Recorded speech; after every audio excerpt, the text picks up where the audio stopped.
नमस्कार मंडळी, welcome back to my YouTube channel. मित्रांनो, सध्या आपण ऐकतोय नारायण धारप लिखित सैतान ही कादंबरी. आजचा आपला या कादंबरीचा 10वा भाग आहे. तुम्हाला आठवत असेल तर जेव्हा गोपाळराव आणि अर्देशीर शेवटचे भेटले तेव्हा त्यांचं ठरलं होतं की अर्देशीर एखाद्या मांत्रिक टाइप्स माणसाला घेऊन येणार आहे आणि त्यातून नीलाची सुटका होईल. मग आता आज ते भेटणार आहे त्या मांत्रिक टाइपच्या माणसाला. बघूयात काय होतंय. सुरू करूयात आपला आजचा भाग. संध्याकाळ जवळ यायला लागली तशी गोपाळरावांच्या मनातली उत्कंठा आणि अस्वस्थता वाढायला लागली. अर्देशीरनी त्यांच्या म्हणण्याला पोषक असा पुरावा दाखवला होता यात शंका नव्हती. घटकाभर गोपाळराव अर्देशीरचा विलक्षण दावाही मान्य करायला तयार होते. पण आता त्यावर हे मांत्रिक तांत्रिकाचे उपचार करणं योग्य होतं का? वास्तविक पाहता त्यांना या विषयातली काडी इतकीही माहिती नव्हती. तथाकथित रॅशनल, सुशिक्षित, प्रगत मनोवृत्तीचं एक लक्षण म्हणून ते या गोष्टीकडे उपहासाने, तिरस्काराने पाहत होते. ते स्वतःला समजूतदार समजत होते, पण त्यांच्यासारखे पूर्वग्रह दूषित मन शोधूनही सापडलं नसतं. पण हा त्यांचा दोष नव्हता. ते त्यांच्या पिढीचे प्रतिनिधी होते. संध्याकाळी 7च्या सुमारास दिवे लागणी झाल्यावर अर्देशीर आले. ते एकटे नव्हते. त्यांच्याबरोबरचा इसम वर्णाने काळा, शरीराने धिप्पाड होता. त्याचा चेहरा उग्र होता. डोळे लालसर तापट होते. भुवया दाट होत्या. एकमेकांना जवळजवळ भिडल्या होत्या. बरोबर भ्रूमध्यावर लालभडक शेंद्राचा टिळा होता. त्याचे कपडे पांढरे शुभ्र होते. एक पैरण आणि एक लुंगी वजा धोतर. त्याच्या काखेत एक चामडी पिशवी अडकवलेली होती. ती हरिणाजींची असावी असं वाटत होतं. गोपाळरावांचा ग्रह प्रथमदर्शनी तरी फारसा अनुकूल झाला नाही. गोपाळराव, खुर्चीवर बसता बसता अर्देशीर म्हणाले, याचं नाव राघव चैनानी. त्याला सगळे राघव म्हणूनच ओळखतात. माझ्याकडे अनेक चांगल्या लोकांनी त्याची शिफारस केली. त्याच्या शास्त्रातला तो तज्ज्ञ आहे. त्यात निष्णात आहे. गोपाळराव यावर मान हलवण्याखेरीज इतर कोणतीच प्रतिक्रिया व्यक्त करू शकले नाहीत. अर्देशीर पुढे म्हणाले, आजचा दिवस तो नुसती पाहणी करणार आहे. तो म्हणतो त्याचे प्रयोग राहत्या घरात करणं चांगलं नाही, म्हणून मी 3 वाडीलाच एक रिकामा बंगलेवाचा ब्लॉक तात्पुरता भाड्याने घेतलाय. तिथे आपण उद्या संध्याकाळी एकत्र येऊ. मी तुम्हाला उद्या संध्याकाळी बोलवायला येईन आणि शिवाय मी लॉजवर आहेच. नीलाला काल रात्रीसारखा काही त्रास झाला तर कालच्या सारखेच मला ताबडतोब बोलवा. अनुमान करू नका. कठीण वाटून घेऊ नका. ध्यानात ठेवा, ती तुमची तशीच माझी मुलगी आहे. काही चहा कॉफी वगैरे? गोपाळराव म्हणाले, नको नको, मी आता त्याला नव्या जागेवर नेणार आहे. अर्देशीर व राघव निघून गेले. अर्देशीरने आठवड्यासाठी घेतलेला, ओळखीने वरून दडपण आणून मिळवलेला बंगला जरा एका बाजूला होता. बांधकाम पुरं झालं होतं. कम्प्लिशन सर्टिफिकेटही आलं होतं. पाणी, वीज, पॉवर, ड्रेनेज सर्व होतं. मालक वास्तुशांतीसाठी चांगला मुहूर्त शोधत होता. जुन्या परंपरागत कल्पनांत जर काही अर्थ असला तर त्या दृष्टीने ती वास्तू पुनीत नव्हती. गोपाळरावांकडून अर्देशीर राघवला घेऊन निघाले. सरळ त्या बंगल्यावर आले. राघवने वापराकरता एकाच खोलीची मागणी केली होती. बंगल्यातला एक हॉल अर्देशीरने साफ करून घेतला होता. राघवने बंगल्याला एक प्रदक्षिणा घातली आणि मग तो आत आला. एकदा सगळ्या खोल्या पाहून झाल्यावर मग शेवटी तो हॉलमध्ये जरा जास्त वेळ थांबला.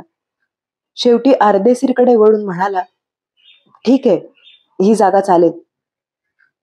राघवचं इंग्रजी अगदी मोडकं तोडकं होतं, पण शक्य तेवढा तो इंग्रजीतच बोलायचा प्रयत्न करीत होता. मला काय सामान हवं ते मी उद्या आणीन. रात्री 8 वाजता गोपाळराव आणि त्यांना इथे आणा. गोपाळरावांची रात्र अस्वस्थतेची गेली, पण रात्री नीलाला अटॅक आला नाही. अर्देशीरही अस्वस्थ होते. उपचाराची व्यवस्था त्यांनी केली होती. गोपाळरावांना तर जवळजवळ त्यांच्या इच्छेविरुद्धच त्यांनी तयार केलं होतं. तेव्हा उपचारांच्या परिणामांची जबाबदारी अर्थातच त्यांच्यावरच येत होती. त्यांची डेझी तर या जगातून गेलीच होती. पण राघवच्या तंत्रामंत्राचा नीलावर काही विपरीत परिणाम झाला तर? रोगापेक्षा उपचार वाईट असं काही झालं तर? हा आगीशी खेळ तर नाही ना ठरणार? आणि समजा नीलाला काही झालं नाही, पण त्यांच्या प्रिय डेझीच्या आत्म्याला काही विपरीत गती मिळाली तर? स्वर्ग आणि नरक असल्या कल्पनांवर त्यांचा विश्वास नव्हता. त्याचबरोबर हेही सत्य होतं की त्यांच्या डेझीचा आत्मा मुक्त होऊ शकलेला नाही. जड सृष्टीच्या जाळ्यातच अडकून राहिला. त्याच्या मुक्तीसाठी त्यांचा खटाटोप होता. तो जर अयशस्वी झाला तर? फार फार क्वचित वेळा अर्देशीर जी गोष्ट करीत असत ती त्यांनी त्या रात्री केली. झोपेची गोळी घेतली. पत्नीला गोपाळरावांनी अर्धसत्यच सांगितलं होतं. तिचं बिचारीचं मातेचं हृदय. मुलीच्या बऱ्यासाठी त्या कशालाही तयार होत्या. त्यांनी काहीच आढेवेढे घेतले नाहीत. पूर्वी एकदा नीला वडिलांबरोबर बाहेर झोपायला गेली होती. ते 4-5 दिवस फारच मजेचे गेले होते. तेव्हा तीही अगदी आनंदाने तयार झाली. 7:30च्या सुमारास अर्देशीर आले तेव्हा गोपाळराव नीलाची लहानशी बॅग भरून तयार होते. ते जेव्हा बंगल्यापाशी पोहोचले तेव्हा बंगल्याच्या कंपाऊंडमध्ये आणि आतल्या हॉलमध्ये दिवे जळत होते. हॉलमध्येही आता अर्देशीरनी भाड्याने आणलेलं फर्निचर होतं. 2 पलंग होते, 1 दिवाण होता, 4 आराम खुर्च्या होत्या व शिवाय 3 लहान लहान टेबलं होती. अर्देशीरनी आपली बॅग कोपऱ्यात ठेवून उघडली. त्यांनी 2 मोठे थर्मास आणले होते. एकात चहा होता, दुसऱ्यात कॉफी होती. केकचं एक लहान पार्सलही होतं. शिवाय टॉर्च होता, मेणबत्त्या, काडेपेटी होती, एक स्वेटर होता, ब्लँकेट होतं. ते सर्व तयारीनिशी आले होते. राघव संध्याकाळीच त्यांच्या पुढे बंगल्यावर आला होता. त्याने पाहणी काय केली होती, तयारी काय केली होती आणि आता तो काय करणार होता याबद्दल अर्देशीरनी त्याला अवाक्षरानेही विचारलं नव्हतं. मनात आशा निराशांचं, अपेक्षांचं द्वंद्व नको होतं. मागाहून सगळ्यालाच भरपूर वेळ होता. राघवच्या दमट केसांवरून त्याने एवढ्यातच स्नान केलं असावं दिसत होतं. तो जेव्हा गोपाळरावांकडे वळला आणि त्याचा पूर्ण चेहरा प्रकाशात आला तेव्हा त्यांना दिसलं की त्याच्या चेहऱ्यावरच्या रेषा जास्तच कठीण झाल्यात. त्याच्या डोळ्यात एक नवीनच चकाकी आली. सुरुवातीस तो काहीच बोलला नाही. अर्देशीरनी दिलेला केक हातात घेऊन नीला दिवाणवर बसली. गोपाळरावांनी तिची बॅग उघडून त्यातलं चित्राचं पुस्तक तिच्या हाती दिलं आणि ते तिच्या जवळ बसले. त्यांच्या पाठीमागे राघवने अर्देशीरना डोळ्यांनी खूण करून बाहेर चढण्यास सांगितलं. गोपाळराव, आम्ही बंगल्याला एक चक्कर मारून येतो बरं का, 5-10 मिनिटात येतोच, अर्देशीर म्हणाले आणि राघव मागोमाग बाहेर आले. बंगल्याच्या फाटकापर्यंत येईस्तवर राघव काहीच बोलला नाही. फाटकाशी आल्यावर फाटकाला टेकून उभा राहत एक बोट बंगल्याकडे करीत राघव म्हणाला, अर्देशीर साहेब, काम भलतंच कठीण आहे बरं का. अर्देशीर सुस्वभावी असले तरी व्यवहाराला कठोर होते, पण व्यवहारीही होते. मनात राघवचा आलेला राग बाहेर न दाखवता ते एवढंच म्हणाले, कसं काय? अर्देशीर साहेब, ही केवळ एकट्या नीलाचीच केस नाहीये. गावात मी चौकशी केली. गेल्या 6-7 आठवड्यात गावात विलक्षण प्रकार घडतायत. त्या विमानाला अपघात झाला तेव्हापासूनच हे सुरू झालंय. इतरांचा काय संबंध? 300-350 माणसं क्षणार्धात मरण पावतात. ती काय स्वखुशीने? प्रत्येकाच्या इच्छा, आकांक्षा, स्वप्न, महत्वाकांक्षा असतात. अर्ध्या आयुष्यातून असं ओढून नेलं तर जीवाचा कसा तळतळाट होईल. 3वाडीच्या आसपास हे शेकड्यांच्या संख्येतले आत्मे तळमळतायत, तडफडतायत. त्यांच्या इच्छा, वासना अपुऱ्या राहिल्यात. ते सर्व जिवंत माणसांचा द्वेष करतात, विलक्षण द्वेष करतात. राघव, तुला माहितीये की या विषयातलं मला काही कळत नाही. तू सांगत आहेस त्याचा आपल्या कामावर काय परिणाम होणार आहे? सांगतो. तुम्ही समजून चालला आहात तसा आहात केवळ तुमची मुलगी डेझी आणि हे हे काय नाव त्यांचं? हा, पानसे. या पानशांची नीला यांच्यापुरतंच हे प्रकरण मर्यादित नाहीये. डेझी किती वर्षांची होती? 6. अर्देशीर साहेब, तुम्हीच सांगा, केवळ 6 वर्षांच्या मुलीच्या आत्म्याचे हे खेळ वाटतात का? मला त्यातली माहिती आहे. मी सांगतो. या कालवश डेझीचा कोणीतरी उपयोग करून घेते. उपयोग करून घेते? कसा? कशासाठी? तिचा काय उपयोग होणार? सर्व काही सांगतो. ऐका आणि मन घट्ट करा, कारण या गोष्टी ऐकायलाही चांगल्या नाहीत. ज्या जागेवर विमानाला अपघात झाला त्या जागेच्या आसपास अनेक लोकांना रात्रीची एक लहान मुलगी दिसली. कधी ती एकटी असते, कधी तिच्या हातात किंवा छातीशी धरलेली एक कचकड्याची बाहुली असते. बहुतेकांना ती पाठमोरीच दिसलीये. मला एकच जण असा भेटला की ज्याने तिला समोरच्या बाजूने पाहिलंय, ज्याने तिचा चेहरा पाहिलाय. अर्देशीर साहेब, तो चेहरा साधा नेहमीसारखा नव्हता. जळलेला, भाजलेला, होरपळलेला, बिना डोळ्यांचा, बिना तोंडाचा होता. मला माफ करा, पण हे सांगायलाच हवं. त्या लोकांनी त्या मुलीच्या अंगावरच्या कपड्यांचं वर्णन केले. कशिदाची बॉर्डर असलेला निळा फ्रॉक, पांढरे मोजे, काळे बूट. मला शंका नाही की त्यांना डेझीच दिसली होती. अर्देशीर हातात चेहरा झाकून घेऊन बसले होते. इतरांनाही काही काही दिसले. इथे एक कर्नल चौधरी नावाचे निवृत्त लष्करी अधिकारी आहेत. त्यांना त्यांच्या रिकाम्या गुदामात असंच काहीतरी विलक्षण दिसलं. एक जळक्या चेहऱ्याची स्त्री, पण ते म्हणतात ती एकटी नव्हती. अंधारात भिंतींना लागून आणखीही काही जळके छिन्न विछिन्न देह होते. अर्देशीर साहेब, मला एक माहितीये. माणूस इहलोकाची यात्रा संपवून पुढे गेला की त्याचा इतरांशी असलेला संबंध संपतो. तो संपूर्ण एकटा होतो. असा एकटेपणा आपण कल्पनेतही आणू शकणार नाही. त्याच्या सर्व विश्वात त्याच्याखेरीज इतर काहीही नसतं. त्याला आपल्या पूर्वसंचिताप्रमाणे गती मिळते. तो एकटा असतो. इथे चाललेला प्रकार विलक्षण आहे, अभूतपूर्व आहे. इतक्या वर्षांत मी असं कधी काही पाहिलेलं तर नाहीच, ऐकलेलंही नाही.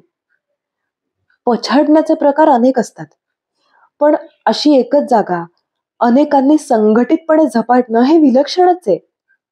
यातून एकच अर्थ निघू शकतो. या दुर्दैवी बळींचा कोणीतरी उपयोग करून घेते. आता पहा, त्या शेवटच्या क्षणीचा मनातला क्षोभ, संताप, भीती हे सारं घेऊन माणूस तडीपार होतो. या एका सामूहिक भावना क्षोभाने ते लोक 300च्या वर होते, विसरू नका. काहीतरी वेगळं, काहीतरी अमानवी, काहीतरी अतिप्राचीन जागवलं गेले. शेवटच्या क्षणी जो आकांत उसळला, शेवटच्या क्षणी ज्या अभागी जीवांची जी एक शोकाची आर्त अबोल आरोळी, ती आपल्या विश्वाच्या ज्ञात अज्ञात अशा सर्व भीतीतून पसरत गेली आणि कुठेतरी दबा धरून बसलेल्या मानवाच्या अतिप्राचीन शत्रूपर्यंत पोहोचले. तो जागवला गेलाय. तो आपल्या जगात येऊ पाहतोय. तोच हे सर्व विदीर्ण विच्छिन्न मृतदेह एखाद्या पपेट सारखे नाचवतोय. एव्हानाच 3 वाडीत 3 मृत्यू झालेत. आणखी किती होतील कोणी सांगावं? कारण तो मानवांचा, जीवनाचा, प्रकाशाचा, सद्गुणांचा वैरी आहे. राघव, तू म्हणतोस ते खरं असेल वा नसेल, माझा प्रश्न डेझी पुरताच मर्यादित आहे. मला तिची सुटका व्हायला हवी. त्या कामासाठीच केवळ मी तुझी योजना केली. मला त्यात अपयश नको. आधी वाटलं होतं त्यापेक्षा काम अवघड वाटत असलं तर तसं सांग. आपण पैशा संबंधात काही तडजोड करूया. तुझ्याच्यानं होत नसलं तर तसं सांग. मी आणखी कोणाचा शोध करीन, पण मला अपयश नकोय. अर्देशीरचे शब्द ऐकता ऐकता राघवच्या कपाळावर आठ्या आल्या होत्या. डोळे बारीक झाले होते. ओठ आत दुमडले होते. मुठी आवळल्या गेल्या होत्या. श्वास जोराने यायला लागला होता. एक हात एकदम अर्देशीरच्या छातीवर ठेवून राघव खालच्या आवाजात म्हणाला, अर्देशीर साहेब, तुम्ही सगळ्याची किंमत पैशातच करता. तुम्हाला वाटतंय मी तुमच्याकडून जास्त पैसे उकळण्यासाठी तुम्हाला हे सर्व सांगतोय. कदाचित तुमचा त्यावर विश्वासही बसला नसेल. कदाचित तुम्हाला त्या सर्व थापा बनवाबनवीही वाटत असेल. तुम्हाला त्यातलं काय कळणार आहे? मी सांगण्यात वेळ वाया घालवायला नको होता. त्याने हात एकदम रागाने खाली घेतला. एकदम सरळ होत तो म्हणाला, चला चला आता करूया सुरुवात. ते दोघं बंगल्याकडे निघाले, पण दाराच्या पायरीवरच राघव थांबला. नवा वास आलेल्या जनावर चारी दिशांचा वेध घेत तसा तो डोळे मिटून घेऊन स्वतः भोवती गोल फिरत होता. शेवटी डोळे उघडून स्वतःशीच मान हलवीत तो म्हणाला, कोण होतं कोणास ठाऊक, कोणाची तरी आपल्यावर पाळत होती खास. बंगल्याचं दार उघडून ते दोघं आत गेले. त्यांच्या मागे दार बंद झालं. पायऱ्यांच्या खाली आडोशाला अंधाऱ्या कोपऱ्यातल्या वाळक्या गवतात जराशी खसखस झाली. गवतात एक लहानशी कचकडाची बाहुली उठून बसली होती. राघवला शंका आली होती ती बरोबर होती.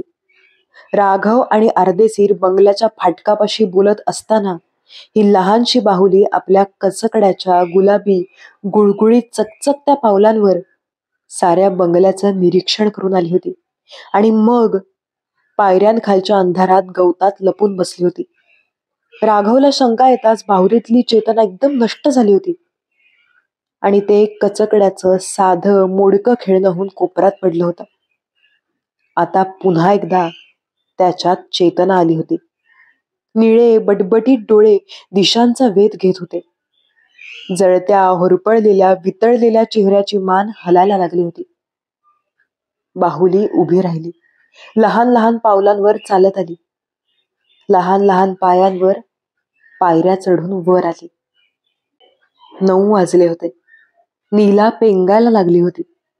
गोपाळरावांनी तिला पलंगावर झोपवलं आणि ते काही वेळ तिच्यापाशी बसून तिला थोपटत राहिले. 2-4 मिनिटांतच तिला गाढ झोप लागली. त्यांनी तिच्या अंगावर एक पातळसर शाल टाकली आणि मग ते दिवाणवर अर्देशीर जवळ येऊन बसले. त्या दोघांच्यातला संबंध चमत्कारिक होता. नीला डेझी या बाबतीत ते एकमेकांच्या विलक्षण निकट आले होते, पण त्या एका गोष्टी व्यतिरिक्त इतर सर्व गोष्टींत ते एकमेकांना संपूर्ण परके होते. कोणत्याही विषयावरचं मामूली संभाषण हा एक फार्स ठरला असता. गोपाळराव गप्प बसले. राघवने खोलीत आपली तयारी सुरू केली होती. एखादं ऑपरेशन व्हायचं असलं म्हणजे ऑपरेशन थिएटरमध्ये टेबला शेजारी विविध उपकरणे, रसायने, हत्यारे इत्यादी आणून ठेवण्यात येतं. पण सर्जनला कधी कोणी विचारतं का की हे अमुक कशासाठी आहे, हे का वापरणार आहात?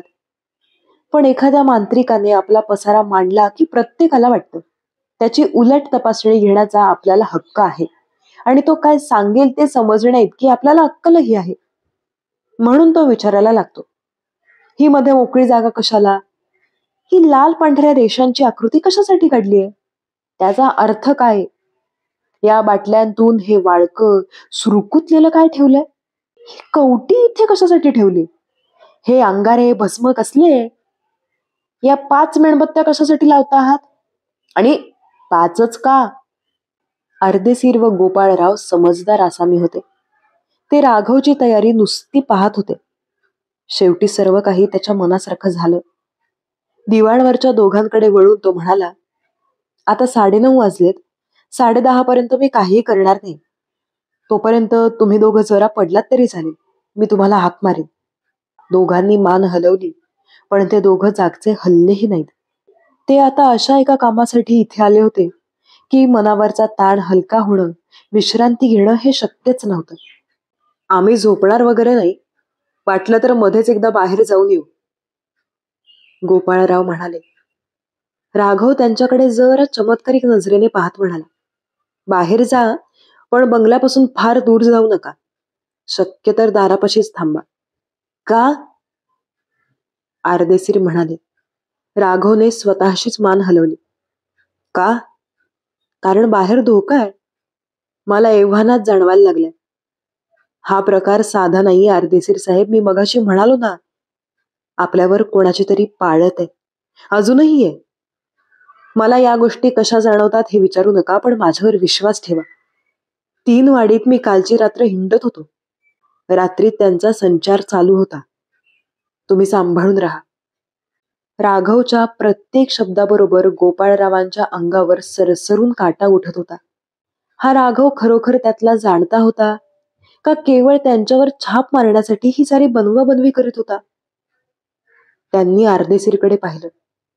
गोपाळराव, राघव म्हणतो ते खरं आहे असं आपण मानून चालायला हवं तर दारात उभे राहू. त्यांनी बंगल्याचं पुढचं दार उघडलं आणि लहानच्या व्हरांड्यात ते उभे राहिले. त्यांनी खालच्या डाव्या कोपऱ्यात पाहिलं नाही, नाहीतर त्यांना कोपऱ्यात अंग दुमडून बसलेली लहानशी कचकड्याची बाहुली दिसली असती. गोपाळराव समोर व आजूबाजूला पाहत होते. सर्वत्र सामसूम झाली होती. तसे काही जास्त वाजले नव्हते, पण सर्व 3 वाडीतच हा संसर्गजन्य अस्वस्थपणा पसरला होता. कामाशिवाय रात्रीचा कोणी सहसा बाहेर पडेनासा झाला होता. हिवाळ्यातल्या धोक्यासारखं पण अदृश्य असे एक आवरण गावाभोवती पसरलं होतं. बधिरातल्या बधीर लोकांनाही रात्रीतल्या या अदृश्य अस्पर्श अस्तित्वांचा वावर जाणवायला लागला होता. सर्व 3 वाडीच पछाडल्यासारखी झाली होती. तेव्हा आता गोपाळरावांना रस्त्यावरील दिव्यांच्या रांगा, लांबच्या चौकातला मध्यावरचा मर्क्युरी लॅम्प व काही बंगल्यातील वरच्या मजल्यावरच्या प्रकाशित खिडक्या एवढंच दिसत होतं. एखादीच गाडी नाहीतर स्कूटर रस्त्यावरून फर्र आवाज करीत जात होती. मागे आणखी गडद शांतता ठेवून कोठेतरी रेडिओ लागला होता. एक तंतुवाद्य वाजत होतं. मनावर जराशी खिन्नतेची उदासवाणी छाया येत होती. वेळेची जाणीवच गेली होती. काही वेळाने अर्देशीरनीच गोपाळरावांच्या खांद्याला हलकासा स्पर्श केला तेव्हा ते दचकून भानावर आले. बाहेरच्या गारव्याने शरीर गार पडलं होतं. ते दोघं आत आले. मागे त्यांनी दार लोटून घेतलं. पुढे गोपाळराव या लहानच्या कृतीबद्दल देवाचे आभार मानणार होते. ते हॉलमध्ये आले. राघव त्याच्या आसनावर डोळे मिटून बसला होता. त्याचा काही ध्यान धारण जपजाप्य असला कार्यक्रम चालला असावा. नीला पलंगावर शांतपणे झोपली होती. ते दोघं परत दिवाणवर येऊन बसले. कंटाळवाणा वाटणारा वेळ कसा तरी गेला. राघव जागचा उठला, अर्देशीरपाशी आला आणि म्हणाला, अर्देशीर साहेब, तुम्ही तो डेझीचा फोटो आणला ना, द्या तो इकडे. अर्देशीरनी खिशातलं पाकिट काढलं आणि त्यातला फोटो राघवला काढून दिला. गोपाळरावांनाही ज्या डेझीबद्दल त्यांनी ऐकलं होतं तिची प्रतिमा प्रथमच पाहायला मिळाली. डेझी आईसारखीच गोरी, नाकेली, उभट चेहऱ्याची, भुऱ्या केसांची मोठी गोड छोकरी होती. फोटोत तिच्या हातात एक सुंदर कचकड्याची बाहुली होती. फोटो हातात घेऊन राघव नीला झोपली होती त्या पलंगापाशी जाऊन उभा राहिला. डोळ्यांसमोर डेझीचा फोटो धरून राघव त्या फोटोतल्या चेहऱ्याकडे अत्यंत एकाग्र नजरेने पाहत होता. फोटोवरची नजर न हलवता त्याने आपला उजवा हात झोपलेल्या नीलाच्या आकृतीवर हवेत धरला आणि तो एक प्रकारच्या गंभीर पण हुकमी आवाजात बोलू लागला, डेझी, डेझी अर्देशीर, मी राघव तुला बोलावतोय. तू जवळपासच कुठेतरी आहेस तर ये.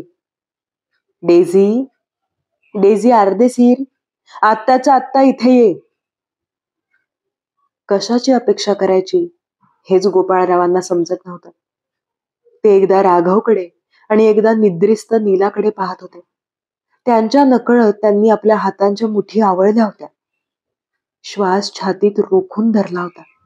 डेझी अर्देशीर, डेझी, इथे ये. राघवचा आवाज चढला होता. पलंगावर नीलाची शांत झोप विस्कटली होती. ती अस्वस्थपणे हातपाय हलवायला लागली होती. राघवच्या एकामागून एक हाका यायला लागल्या तशा तिच्या हालचाली वाढायला लागल्या. आधी निजल्या निजल्याच हात डोक्यावरच नेऊन ती आळोखे पिळोखे द्यायला लागली. मग डोळे तसेच मिटलेले ठेवून ती पलंगावर उठून बसली. कमरेपासून वरचं शरीर सारखं वळत होतं. हाताचे आळोखे पिळोखे चाललेच होते. हात डोक्यावर जात होते, मध्येच पाठीमागे जात होते. तोंडातून अस्पष्टसा कण्हण्याचा आवाज यायला लागला होता. गोपाळरावांना प्रथमच तिचा संपूर्ण चेहरा दिसला आणि त्यांना धक्काच बसला. तो चेहरा 6 वर्षांच्या नीलाचा नव्हताच. ते आणखी ताठ झाले. एकाग्रतेने पाहायला लागले. डेझी अर्देशीर, ये, मला उत्तर दे, ये. राघवच्या हाका चालल्याच होत्या आणि एकाएकी नीलाची सर्व हालचाल थांबली आणि तिचे डोळे खडक्कन उघडले. गोपाळरावांचा श्वास छातीत अडकला. त्यांच्या अंगावरून एक बर्फासारखा थंड शहारा सरसरत गेला. कारण पलंगावरचा चेहरा नीलाचा नव्हता. नीलाचा नव्हता चेहरा तो. डोळे मोठे आणि लाल झाले होते, ओठ मागे गेले होते, दात विचकले होते, गालावरची त्वचा ताणली गेली होती. ही नीला नव्हतीच. तिच्या जागी हे दुसरंच कोणीतरी क्रूर आणि दुष्ट आणि खुनशी आलं होतं. ही नीला नव्हती. अर्देशीरही ताड दिशी उठून उभे राहिले होते. राघव, ही डेझी नाही. खोलीतला प्रकाश मंदावला होता. खोलीत गारवा पसरत होता. त्या क्षीण प्रकाशात पलंगावर जे बसलं होतं त्याच्या तोंडून एका घोगऱ्या खर्जातल्या वयस्कर माणसाच्या सारखा वाटणाऱ्या आवाजात शब्द आले. त्याला डेझी हवी है, डेझी. आणि त्याच तोंडातून एका किनऱ्या स्त्रीसारख्या आवाजात एक प्रदीर्घ हास्याची ललकारी आली. हास्य खरं, पण आनंदाचा लवलेशही नसलेलं. खोलीत दुर्गंधी पसरली होती. मलमूत्राची, विष्ठेची, ओकल्याची, सडल्या कुजल्याची, अगदी असह्य दुर्गंधी. गोपाळरावांना वाटलं आता आपल्याला वांतीच होणार आहे. राघव नुसता पुतळ्यासारखा जागच्या जागी गोठून बसला होता. खोलीचं दार एखाद्या झंझावाती वावटळीत सापडल्यासारखं धाडदिशी उघडलं. अंधार आणखी वाढला होता. त्या अंधारात गोपाळरावांना दिसलं की बाहेरून काहीतरी तुरु तुरु चालत खोलीत आलं आणि एक लहानशी उडी मारून पलंगावर नीला शेजारी बसलं. ती एक लहानशी कचकड्याची बाहुली होती, पण ती धड नव्हती. चेहरा जळला होता, दुर्मडला होता, वितळला होता, आणि त्याला बाहुलं तरी कसं म्हणायचं. निळे डोळे गरागरा फिरत होते, हात गोलगोल हलत होते, शरीर मागे पुढे डोलत होतं आणि तोंडून ते किनर हास्य निघत होतं. पण खोलीत आणखीही कोणी कोणी येत होतं. कोपऱ्यात अंधार साकळला होता, तेथून ते येत होतं. त्याला डेझी हवीये, त्याला डेझी हवीये, डेझी. वेगवेगळ्या आवाजात तेच वाक्य उच्चारलं जात होतं आणि ते सर्व छदमीपणाने, उपहासाने, तुच्छतेने हसत होते. माणसाच्या आयुष्यात अशी एखादीच वेळ येते की विकार विचारांवर मात करतो. भावनांच्या ताणाखाली माणूस बेभान होतो, सारासार विचार विसरतो, विवेक अविवेक हे तारतम्य विसरतो, त्याला स्वतःचीही शुद्ध राहत नाही. कदाचित या क्षणी तो मानव राहत नाही. तो कदाचित वरच्या निदान वेगळ्या खास पातळीवर पोहोचतो. अशा क्षणी माणूस आगीची, प्रलयाची, मृत्यूचीही पर्वा करीत नाही. गोपाळरावांच्या आयुष्यात तो क्षण आता आला. त्यांनी केली ती कृती ठरवून, आखून, योजून मुळीच केली नाही. एका ढांगेत ते पलंगापाशी पोहोचले. त्यांनी नीलाला उचललं, छातीशी धरलं आणि ते दाराकडे वळले. चला अर्देशीर, ते ओरडले आणि 3 पावलांत खोली बाहेर पडले सुद्धा. फाटका बाहेर पडल्यावर ते थांबले. अशा शीघ्र शारीरिक हालचालींची सवय नव्हती.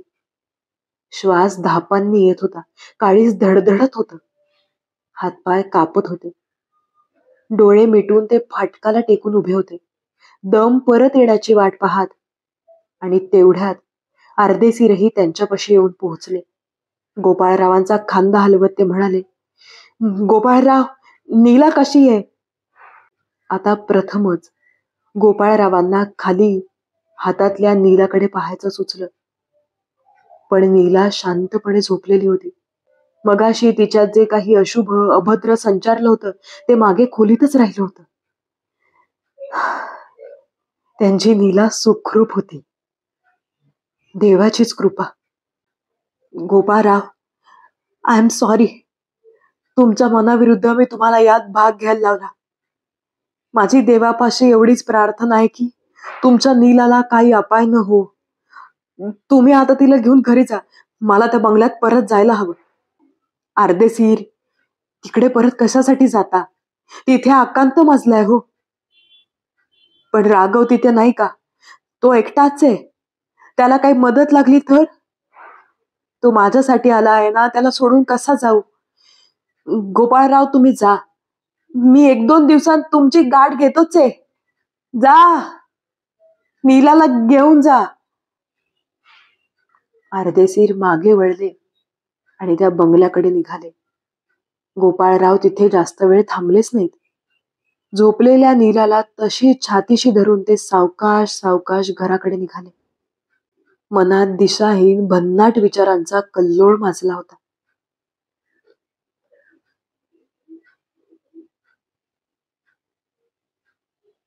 मित्रांनो, हा होता आपला सैतान कादंबरीचा 10वा भाग.